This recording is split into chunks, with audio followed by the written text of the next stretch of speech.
Hello students, आज हम लोग सिविक्स का चैप्टर 2 शुरू करेंगे और चैप्टर 2 है संघवाद। संघवाद, फेडरलिज्म, इंग्लिश में कहते हैं फेडरलिज्म। संघवाद यानी कि संघ बनाने की प्रथा। संघवाद का मतलब संघ बनाने की प्रथा, संघवाद। फेडरलिज्म, फेडरल बनाने की प्रथा, फेडरलिज्म। दरअसल ये जो फेडरलिज्म या संघवाद है, यह गवर्निंग सिस्टम से जुड़ा हुआ है, यानी कि शासन व्यवस्था से जुड़ा हुआ है। संघवाद शासन चलाने की एक व्यवस्था का नाम है संघवाद। गवर्निंग सिस्टम का एक नाम है फेडरलिज्म। इसी पर हम लोग चर्चा करेंगे। इसी टॉपिक पर यह पूरा का पूरा चैप्टर बना हुआ है। तो शासन जो व्यवस्था होती है वो दो तरह की होती है। एक शासन व्यवस्था एक स्तरीय होती है, दूसरी शासन व्यवस्था बहुस्तरीय होती है। एक स्तरीय शासन व्यवस्था को हम लोग एकात्मक शासन व्यवस्था भी कहते हैं, यानी कि यहाँ पर पूरे देश पर शासन करने के लिए एक ही स्तर पर सरकार बनी होती है। यानी कि पूरे देश पर शासन करने के लिए पूरे देश के स्तर पर, पूरे नेशनल लेवल पर, पूरा राष्ट्रीय स्तर पर एक ही मुख्य गवर्नमेंट होती है, एक ही प्रमुख सरकार होती है, एक ही मेन गवर्नमेंट होती है, जिसे कि केंद्र सरकार या फिर सेंट्रल गवर्नमेंट कहते हैं, जिसे केंद्र सरकार या सेंट्रल गवर्नमेंट कहते हैं। कई जगह उसको यूनियन गवर्नमेंट भी कहा जाता है, यूनियन गवर्नमेंट भी कहा जाता है।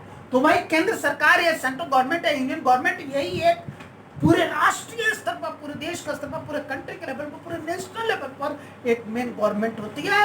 और गवर्निंग से रिलेटेड जितने भी पावर्स होते हैं, जितने भी राइट्स होते हैं, यानी कि जितने भी शक्तियां होती है, जितने भी अधिकार होते हैं, वो सारे के सारे पावर्स, वो सारे के सारे राइट्स, वो सारे की सारी शक्तियां, वो सारे के सारे अधिकार सिर्फ और सिर्फ उसी एक गवर्नमेंट के पास होती है।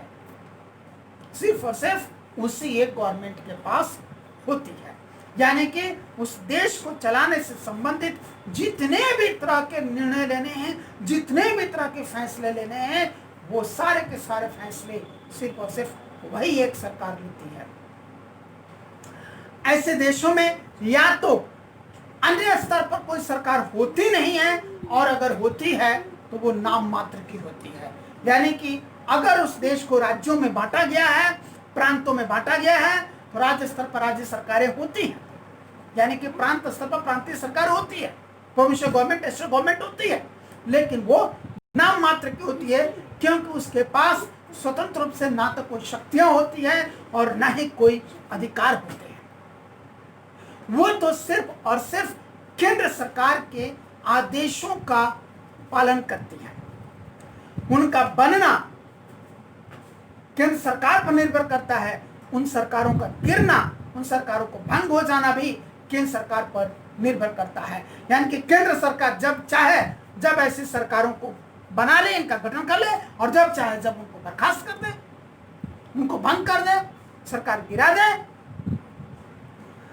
यानी कि अपने हर चीज के लिए उनको केंद्र सरकार पर निर्भर रहना पड़ता है। यहाँ तक कि सरकार चलाने के लिए जो खर्चे चाहिए, आय चाहिए, उस आय के लिए, उस पैसे के लिए, उस खर्च के लिए भी इन राज्य सरकारों को केंद्र सरकार का ही मुंह ताकना पड़ता है, उन पर ही निर्भर रहना पड़ता है। और हर बार अपनी हर जरूरत के लिए कटोरा लेकर के केंद्र सरकार के पास जाना पड़ता और कहना पड़ता है, अल्लाह के नाम पर कुछ अधिकार दे दे बाबा, या अल्लाह के नाम पर कुछ शक्तियां दे दे, और अल्लाह के नाम पर सरकार चलाने के लिए कुछ पैसे दे दे बाबा।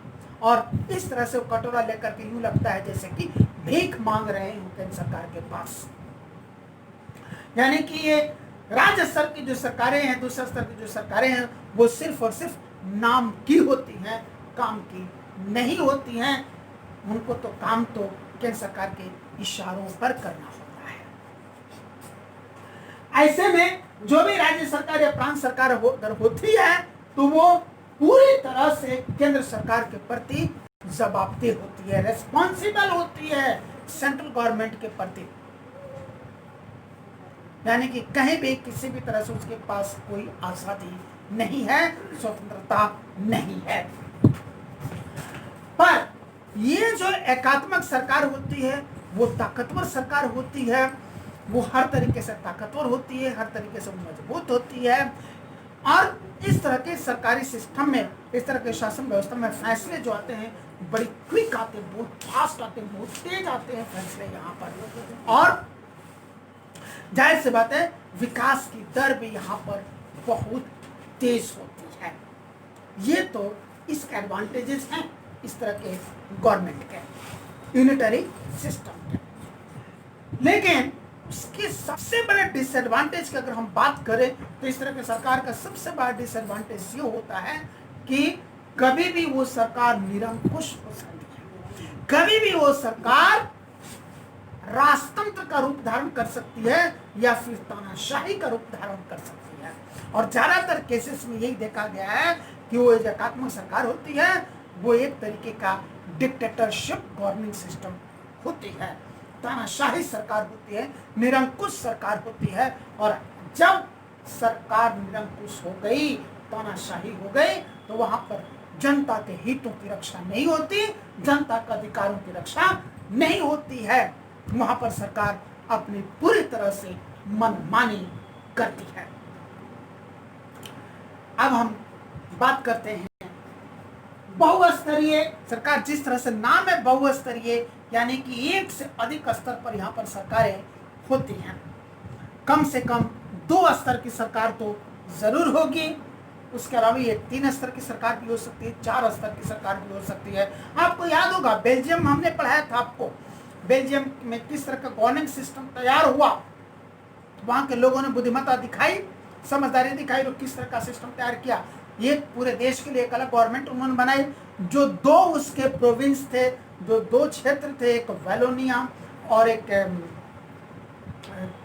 क्या कहते हैं उसको, एक वैलोनिया और दूसरा फ्लेमिश, है ना, वैलोनिया रीजन और फ्लेमिश रीजन, उन दोनों के लिए अलग सरकारें बनाई गई।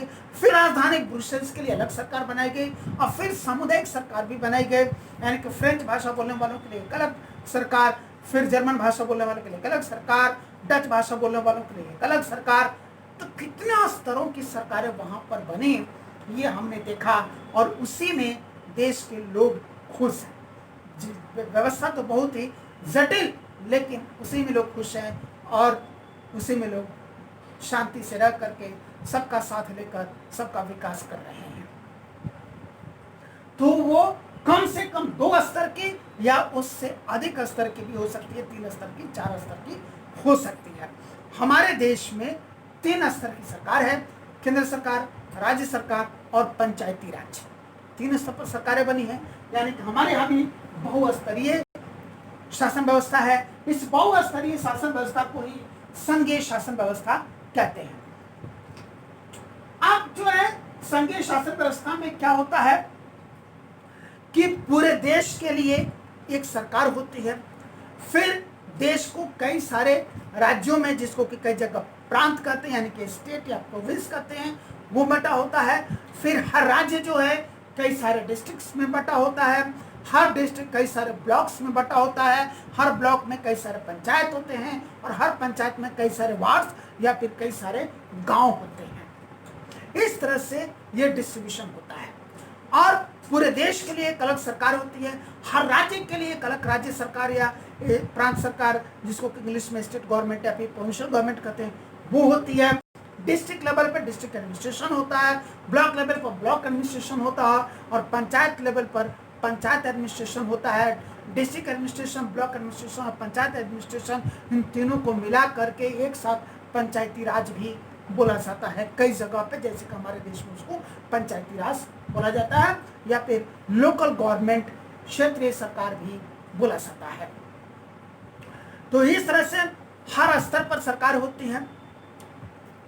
अब पूरे देश का शासन चलाने के लिए जितनी भी सारी शक्तियां हैं, जितने भी सारे अधिकार हैं, जितने भी सारे विषय हैं, उन सभी अधिकारों को, सभी शक्तियों को, सभी विषयों को इन सभी स्तर के सरकारों में बांटा जाता है। और ये बांटने का काम भी एक संविधान के द्वारा किया जाता है।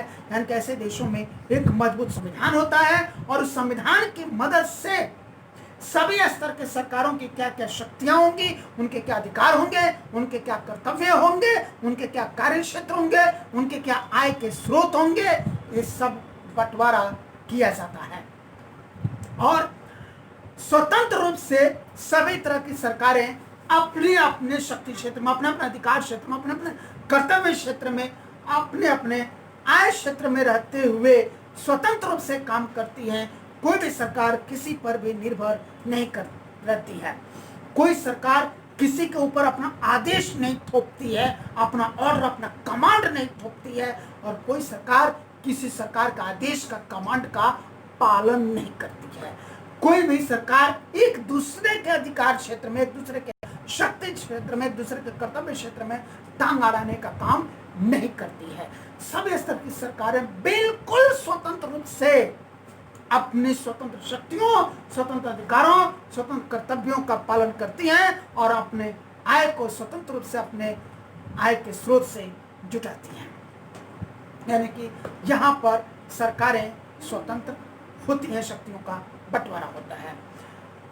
एक बात ध्यान में रखी जाती है, जो केंद्र सरकार है उसको वही विषय दिए जाते हैं, उन्हीं विषयों से संबंधित शक्तियां, अधिकार या कर्तव्य दिए जाते हैं जो राष्ट्रीय और अंतर्राष्ट्रीय स्तर के होते हैं। और जो राज्य सरकारें होती है, जिनको कि प्रांत सरकार या फिर इंग्लिश में स्टेट गवर्नमेंट या प्रोविंशियल गवर्नमेंट कहते हैं, उनको राज्य स्तर की जो शक्तियां होती हैं, जो विषय होते हैं, जो अधिकार होते हैं, जो कर्तव्य होते हैं, वो जो कार्य क्षेत्र होते हैं और जो आय के स्रोत होते हैं, वो उनको दिए जाते हैं। और फिर अगर उससे भी अलग स्तर की सरकारें हैं, जैसे कि हमारे देश में त्रिस्तरीय स्तर की भी सरकार है, पंचायती राज सिस्टम भी है, तो ऐसे में यहाँ भी इनको भी कुछ शक्तियाँ और कुछ अधिकार दिए जाते हैं, जो केंद्र की शक्तियों से और राज्य की शक्तियों से लेकर के इनको दिए जाते हैं। तो यहाँ पर सभी को ये जो अधिकार हैं, शक्तियां हैं, कर्तव्य, इसकी गारंटी उस देश के संविधान के द्वारा दिया जाता है। यानी उस देश का संविधान संवैधानिक गारंटी देता है कि इनके अधिकारों की, इनके शक्तियों की, इनके कर्तव्यों की, इनके आय के स्रोत की हर हाल में रक्षा होगी। कोई उसमें टांगड़ाई नहीं करेगा, कोई उसको छीनेगा नहीं और कोई किसी तरह की बाधा नहीं पहुंचाएगा। फिर यहाँ पर जो राज्य सरकारें होती हैं वो केंद्र सरकार के प्रति बिल्कुल भी जवाबदेह नहीं होती हैं, बिल्कुल भी जवाबदेह नहीं, तो बिल्कुल भी रेस्पॉन्सिबल नहीं होती है। यहाँ पर केंद्र सरकार जब चाहे कि अपनी मर्जी से किसी राज्य सरकार को भंग कर दे, किसी राज्य सरकार को गिरा दे, मनमानी करके बर्खास्त कर दे, तो वह ऐसा नहीं कर सकती। उसके लिए लंबी चौड़ी एक संवैधानिक प्रक्रिया है। उस पूरी प्रक्रिया के तहत ये किया जा सकता है। मर्जी से केंद्र सरकार चाहे कि किसी राज्य सरकार को बंद कर दे, उसको बर्खास्त कर दे, उसको गिरा दे, उसको बदल दे और फिर नई सरकार वहां पर गठित कर ले, ऐसा वो बिल्कुल भी नहीं कर सकते। कोई राज्य सरकार या सभी के सभी राज्य सरकार मिल करके चाहे कि केंद्र सरकार को बंद कर दे, सरकार को गिरा दे, बर्खास्त कर दे, तो वो भी नहीं कर सकते। यानी कि ना तो केंद्र सरकार राज्य सरकारों के प्रति जवाबदेह है, ना ही राज्य सरकारें केंद्र सरकार के प्रति जवाबदेह है, रिस्पॉन्सिबल है। कोई किसी के प्रति जवाबदेह है, रिस्पॉन्सिबल नहीं है। फिर कौन किसके प्रति जवाबदेह है, रिस्पॉन्सिबिलिटी? जवाबदेही तो बननी चाहिए, रिस्पॉन्सिबिलिटी बननी चाहिए, बिल्कुल बननी चाहिए।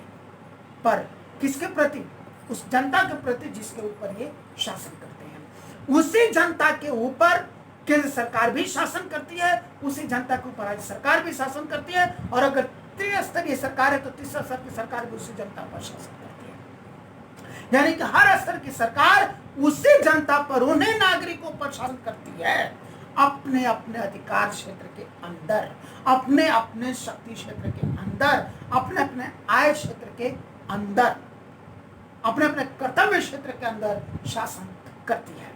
यानी कि जब जिस जनता पर वो शासन करेंगे, उनकी जवाबदेही भी उस जनता के प्रति ही बनती है, क्योंकि इन सरकारों को बनाती जनता है और इन सरकारों के द्वारा शासित होती जनता है। इसलिए इन हर स्तर के सरकारों की जवाबदेही जनता के प्रति बनती है, देश के, अपने राज्य के नागरिकों के प्रति बनती है। कोई एक सरकार दूसरे स्तर के सरकार के लिए जिम्मेदार नहीं है, उसके लिए जवाबदेह नहीं है, लेकिन जनता के प्रति सभी के सभी जवाबदेह हैं। यहाँ पर इस तरह की शासन व्यवस्था में विकास दर कम होती है, क्योंकि फैसले जल्दी नहीं आते। फैसले लेने की प्रक्रिया बड़ी लंबी चौड़ी होती है और सबकी सहमति से ही, बहुमत से ही फैसले लिए जा सकते हैं। और यहाँ पर सबकी आम सहमति बना पाना, बहुमत जुटा पाना थोड़ा ही नहीं, ज्यादा ही मुश्किल काम होता है ना। इसलिए फैसले यहाँ पर जल्दी नहीं आ पाते, फैसले आने में विलंब होती है, देर होती है, इसलिए विकास दर कम होती है। सबको साथ लेकर, सबको खुश करते हुए, सबको संतुष्ट करते हुए काम चुकी करना होता है, इसीलिए फैसले भी विलंब से आते हैं और जो फैसले आते हैं उसके ऊपर काम भी धीरे धीरे ही होता है, इसलिए विकास दर कम होती है एकात्मक सरकार की तुलना में। पर एक बात है, देर आए दुरुस्त आए वाली बात भी यहां पर होती है। बेशक फैसले विलंब से आते हैं, काम विलंब से होता है, लेकिन जो फैसले आते हैं वो बिल्कुल दुरुस्त आते हैं, जो काम होता है वो बिल्कुल दुरुस्त होता है और जनता की भलाई के लिए होता है, जनता के हित के लिए होता है। यानी कि यहाँ पर किसी भी सूरत में कोई राज्य सरकार या कोई केंद्र सरकार चाहे कि वो निरंकुश हो जाए, वो तानाशाही हो जाए, या वो राजतंत्र का रूप धारण कर ले और अपनी मनमानी करे जनता के ऊपर, अपनी मनमानी से निरंकुश शासन करे जनता के ऊपर, ऐसा संभव इस व्यवस्था में नहीं है। हर स्तर की सरकार एक दूसरे स्तर की सरकार को क्रॉस चेक करती है, यहाँ पर क्रॉस चेकिंग सिस्टम है, और अगर कोई खामी है, कोई कमी है, तो उनमें सुधार की भी पूरी की पूरी गुंजाइश होती है। इसलिए बेशक फैसले देरी से आते हैं, विलंब से आते हैं, लेकिन दुरुस्त होते हैं। बेशक काम देरी से होता है, विलंब से होता है, धीरे धीरे होता है, लेकिन जो होता है वो दुरुस्त होता है। अब हम देखते हैं कि संघीय व्यवस्था की विशेषताएं क्या हैं। पहली विशेषता है, या दो से अधिक स्तरों पर यहाँ पर सरकार होती है। कम से कम दो स्तर पर तो सरकार होगी ही होगी, केंद्र स्तर और राज्य स्तर, और उस अधिक स्तर की सरकार भी हो सकती है। जैसे कि हमने उदाहरण आपको दिया कि हमारे देश में 3 स्तर की सरकार है, केंद्र स्तर पर केंद्रीय सरकार, राज्य स्तर पर राज्य सरकार, और क्षेत्रीय स्तर पर पंचायती राज। सभी सरकारों का अपना अपना अधिकार क्षेत्र होता है, और वो भी अधिकार क्षेत्र, वो शक्ति क्षेत्र, वो आय के जो स्रोत वाले क्षेत्र हैं, वो सब के सब स्वतंत्र होते हैं। सरकारों का अस्तित्व और प्राधिकार की संवैधानिक गारंटी होती है, संविधान के द्वारा गारंटी दी जाती है, संविधान के तहत ही सबको काम करना है, और संविधान इस बात की गारंटी देता है कि सभी स्तर के सरकारों का जो अस्तित्व है वो बरकरार रहेगा, उनकी शक्तियां, उनका अधिकार क्षेत्र, उनका आय क्षेत्र, सबके सब ज्यों के त्यों बरकरार रहेंगे, उसमें किसी की भी कोई दखलंदाजी नहीं होगी। लेकिन संविधान में बदलाव सभी स्तरों की सरकारों के सामूहिक प्रयास से ही संभव होता है। कोई भी एक स्तर की सरकार चाहे कि वो संविधान को बदल दे अपने हिसाब से, तो वो ऐसा नहीं कर सकते। सभी के सामूहिक प्रयास है और सभी के बहुमत से ही ऐसा संभव हो सकता है। सभी स्तरों के सरकारों के बीच विवादों का समाधान सर्वोच्च न्यायालय द्वारा होता है। देखिए, जहां पर कई सारे बर्तन एक साथ रखे रहते हैं, बर्तनों में टकराहट होती है और आवाज तो पैदा होती है। ठीक उसी तरह जब कहीं ढेर सारी सरकारें रहेंगी, कई सारी सरकारें रहेंगे और सबको आपस में मिलकर काम करना होगा, तो टकराहट तो हो गई होगी, और जब टकराहट होगी तो विवाद तो पैदा होंगे ही होंगे। ऐसे विवादों के निपटारे के लिए उस देश की जो सर्वोच्च न्यायालय होती है, सुप्रीम कोर्ट होती है, वही उसका निपटारा करती है, और उस देश के सर्वोच्च न्यायालय के द्वारा, सुप्रीम कोर्ट के द्वारा जो भी फैसले आते हैं, वो सभी फैसले सभी स्तर के सरकारों के लिए मान्य होते हैं। ये संविधान के द्वारा गारंटी दी गई है। अब हम बात करते हैं संघीय व्यवस्था के गठन करने के तरीके। संघीय व्यवस्था को गठन करने के 2 तरीके हैं। एक तरीका होता है कमिंग टुगेदर फेडरेशन, दूसरा तरीका होता है ब्रिंगिंग टुगेदर फॉर्मेशन। कमिंग का अर्थ होता है आना, कमिंग टुगेदर साथ आना, यानी कि अपने आप आना। ब्रिंगिंग टुगेदर, ब्रिंग का अर्थ होता है लाना, यानी कि ब्रिंगिंग टुगेदर का अर्थ है साथ लाना। एक हो गया साथ आना, एक हो गया साथ लाना। तो पहले जो चीज है वो है कमिंग टुगेदर, यानी कि साथ आकर संघ बनाना। यहाँ पर अपने आप ही आकर के जो छोटे छोटे राज्य या देश होते हैं वो आपस में मिल करके एक संघ का निर्माण करते हैं। जैसे कि यूएसए में हुआ, इसका best example, better than the best example USA, United states of America, Hindi में संयुक्त राज्य अमेरिका इसको कहते हैं, और शॉर्ट में अमेरिका भी बोलते हैं। जब भी हम शब्द अमेरिका कहते हैं इसका अर्थ सीधा सीधा होता है यूएसए।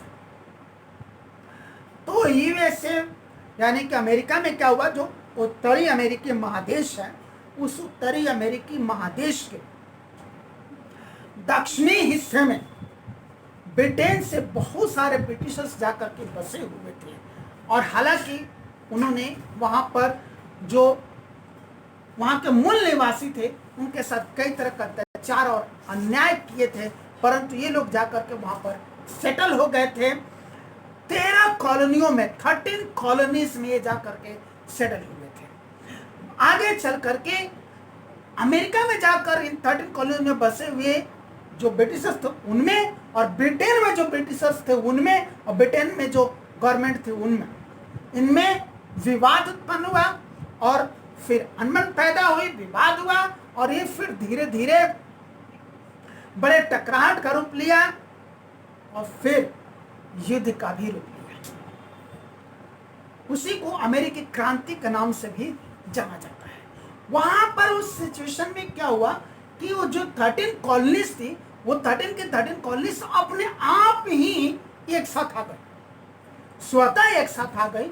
एक साथ आकर के उन्होंने फैसला लिया कि हम एक साथ मिल करके ब्रिटेन के साथ युद्ध करेंगे, और उन्होंने एक साथ मिल करके ब्रिटेन के साथ युद्ध किया, युद्ध जीता, और अपने आप को उन्होंने ब्रिटेन से स्वतंत्र घोषित किया। फिर वो 13 के 13 कॉलोनीज अपने आप में मिल करके एक फेडरेशन तैयार की, एक संघ तैयार किया, और सबका साथ सबका विकास का कंसेप्ट लेकर के वो आगे बढ़ पड़ी एक मजबूत और डेवलप्ड कंट्री बनाने के लिए।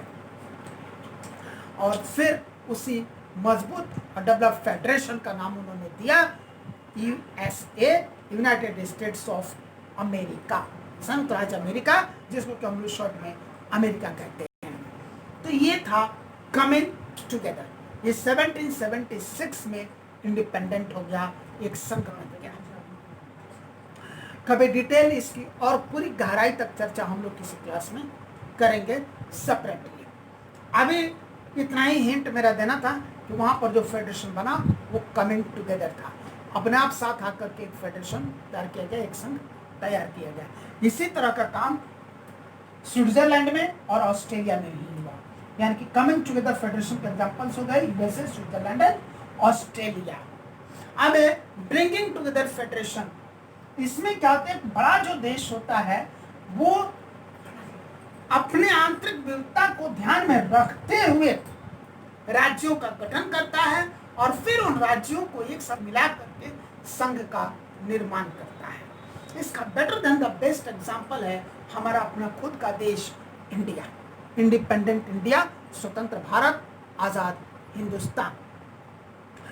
हमारा देश 15 अगस्त 1947 को अंग्रेजों की गुलामी से आजाद हुआ, और जब हमारा देश अंग्रेजों की गुलामी से 15 अगस्त सन 1947 को आजाद हुआ, और यहाँ पर एक अंतरिम गवर्नमेंट बनाई गई, यहाँ पर एक अंतरिम सरकार बनाई गई। उस अंतरिम सरकार के मुखिया थे पंडित जवाहरलाल नेहरू, और गृह मंत्री बने थे सरदार वल्लभ भाई पटेल। ये सरदार वल्लभ भाई पटेल की देन है कि उन्होंने भारत को एक फेडरेशन बनाया, इंडिया को एक फेडरेशन बनाया। जब हमारा देश इंडिपेंडेंट हुआ था, स्वतंत्र हुआ था 15 अगस्त 1947 को, उस वक्त हमारे देश सैकड़ों छोटे बड़े रजवाड़ों में, हंड्रेड्स ऑफ प्रिंसली स्टेट्स में डिवाइडेड था, और ये सब के सब स्वतंत्र रहना चाहते थे।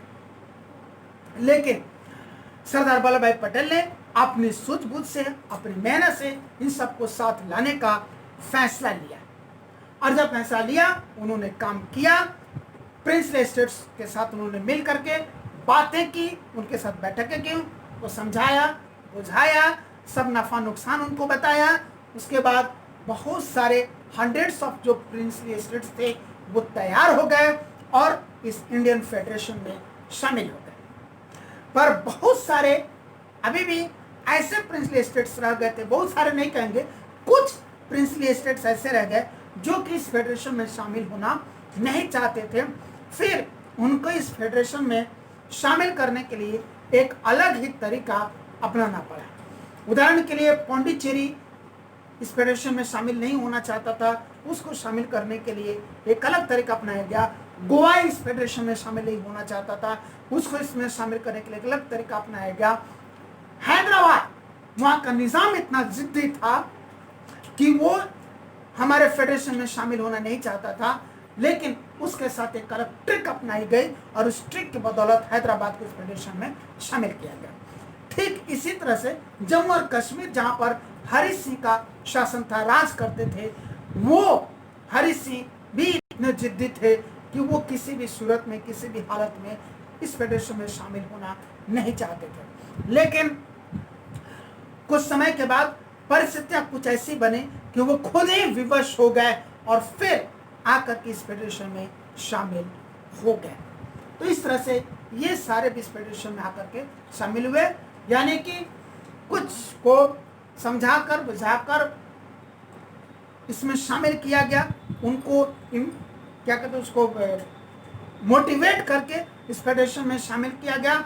और कुछ जो थे उनको कुछ अलग ट्रिक से, कुछ अलग तौर तरीका अपना करके, कुछ और तरीके के पापड़ बेल करके फिर उनको इस फेडरेशन में शामिल किया गया, इस संघ में शामिल किया गया। और इस तरीके से फेडरल इंडिया तैयार हुआ, भारत संघ बना और हमारा देश एक संघीय शासन व्यवस्था में आया। भारत के शासक और भी इसके उदाहरण है, बेल्जियम इसकी चर्चा भी किया था, और स्पेन। तो इस तरह से आज के इंट्रोडक्टरी क्लास में हमने इस चैप्टर का आपको इंट्रोडक्शन दिया, संघवाद का, फेडरलिज्म का। अब जब हम लोग नेक्स्ट क्लास में मिलेंगे तब हम लोग भारत में संघवाद, फेडरलिज्म इन इंडिया पर डिटेल चर्चा करेंगे। Thank you.